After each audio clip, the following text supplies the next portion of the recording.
जनता सोबत नाही आणि एक एक नेते आता सोडून जात आहेत, काही गेलेही आहेत. पुढच्या जहाजात कोण थांबणार हो.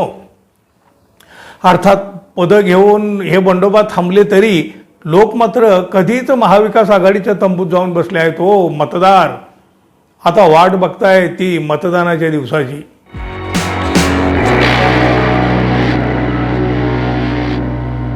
मित्र हो, नमस्कार. सगळ्या बाजूनी पराभवाचे ढग दाटून आल्यामुळं महायुती प्रचंड धास्तावलेली आहे, घाबरलेले आहे.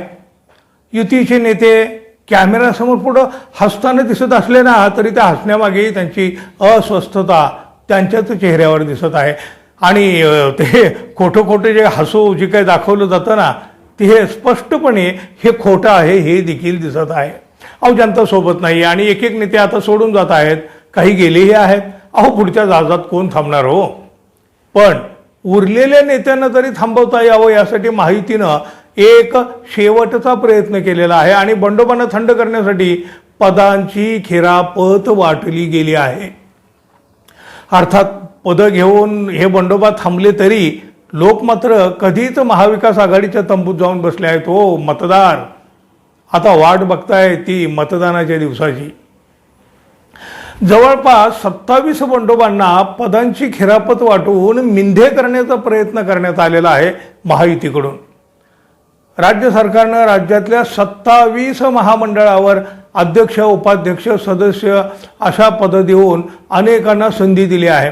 ऐन विधानसभा निवडणुकीच्या राजी नाराजी नाट्यापूर्वीच अनेकांचं बंड शमवण्याचा सरकारने हा केलेला एक प्रयत्न आहे. त्यामध्ये महाराष्ट्र राज्य सहकार कृषी पणन मंडळाच्या अध्यक्षपदी भाजपाचे माजी आमदार प्रशांत परिचारक यांना संधी देण्यात आलेली आहे. त्यामुळे आगामी विधानसभा निवडणुकीत पंढरपूर मंगळवेढा मतदारसंघातून प्रशांत परिचारक निवडणुकीच्या रिंगणात उतरणार की नाही याची चर्चा आता सुरू झाली आहे. प्रशांत परिचारक यांनी भाजपामध्ये राहूनच बंडाचे स्पष्ट संकेत दिले होते. संकेत काय, त्यांनी मागच्या महिन्यापासून प्रचार देखील सुरू केलेला आहे. परिचारक यांचे कार्यकर्ते त्यांना म्हणजे परिचारक यांना तुतारी हाती घ्या म्हणून आवाहन करीत आहेत मागील महिन्यापासून. त्यामुळं तुतारीशिवाय उमेदवार निवडून येत नाही याची जाणीव भाजपच्या कार्यकर्त्यांनाही झाली असल्याचं दिसतंय. आता हे प्रशांत परिचारक निवडणूक लढवणार हे तर नक्की होतं किंवा आहे म्हणा हवं तर, पण ते अपक्ष लढणार की तुतारी घेऊन लढणार एवढंच काही ते बाकी होतं. पण आता त्यांना पणन महामंडळाचं अध्यक्षपद दिलं आहे, त्यामुळं ते बंडखोरी करतील असं वाटत तरी नाही. आता त्यांनी निवडणूक जर लढवली नाही तर भारतीय जनता पक्षाचे जे विद्यमान आमदार आहेत समाधान आवताडे यांचा विजय सोपा होईल असं वाटत असलं तरी प्रत्यक्षात तसं घडणार नाही. परिचारक यांचे कार्यकर्ते आता पुन्हा समाधान आवताडे यांच्या मागे जाणार नाहीत. काही दिवसापूर्वीच नाही का परिचारक यांनीच सांगितलं होतं जाहीरपणे, आता कुठल्याही परिस्थितीत आमचे कार्यकर्ते कोणाच्याही दावणीला बांधणार नाही. मग आता काय करणार. पंढरपूर मंगळवेढा मतदारसंघात बघा, भगीरथ भालके हे स्थानिक राजकारणाला नक्की कलाटणी देतील असं चित्र आहे. हे भगीरथ भालके यांना खरं तर आता तुतारी मिळते की नाही हे कोणाला माहिती नाही. अर्थात त्यांनी मागणी तर केलेली आहे, पण मिळेल न मिळेल. पण भगीरथ भालके यांनी मिळाली तर तुतारी नाही तरी अपक्ष अशी भूमिका आधीच जाहीर केलेली आहे. दिवंगत आमदार भारत नाना भालके यांनी मोठ्या आपुलकीनं जनता जवळ केली हो. ते गेले दुर्दैवानं, तेव्हा सामान्य फटका माणूस सुद्धा धाय मोकलून रडत होता. हा माणूस अजूनही नानांच्या प्रेमासाठी भगीरथ भालके यांच्याच पाठीशी आहे. नेते गद्दार होऊ शकतात हो, सामान्य माणसं नाहीत होत गद्दार. तो जाणीव ठेवणार असतो सामान्य माणूस. त्या भगीरथ भालके यांनी लढवलेल्या त्या पोटनिवडणुकीत देखील हे दिसलं ना, भरभरून मतं दिली भगीरथ भालके यांना.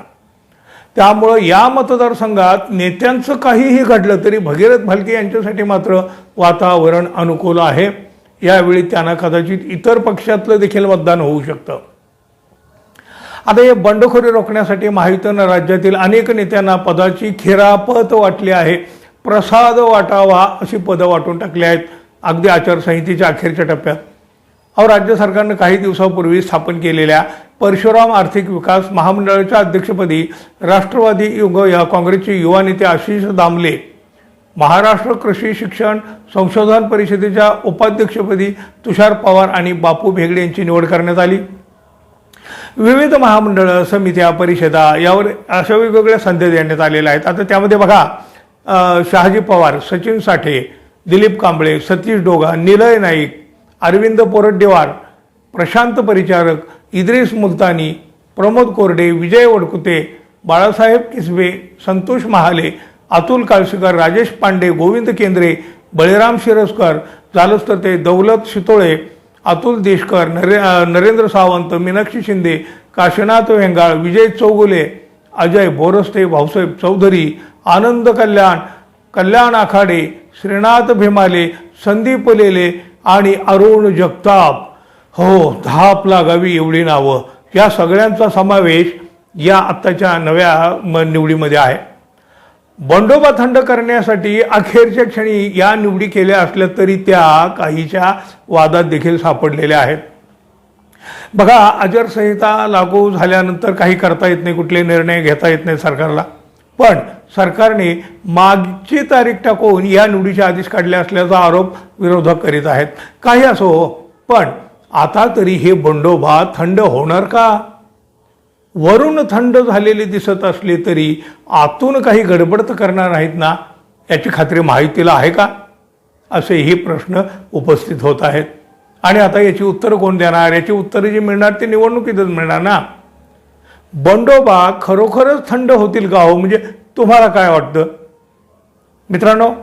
आपण आपल्या चॅनलवर नवीन असाल किंवा अजून आपल्या चॅनलला आपण सबस्क्राईब केलं नसेल तर कृपया सबस्क्राईब करावं ही अपेक्षा आहे. धन्यवाद. पुन्हा भेटू. तोपर्यंत नमस्कार.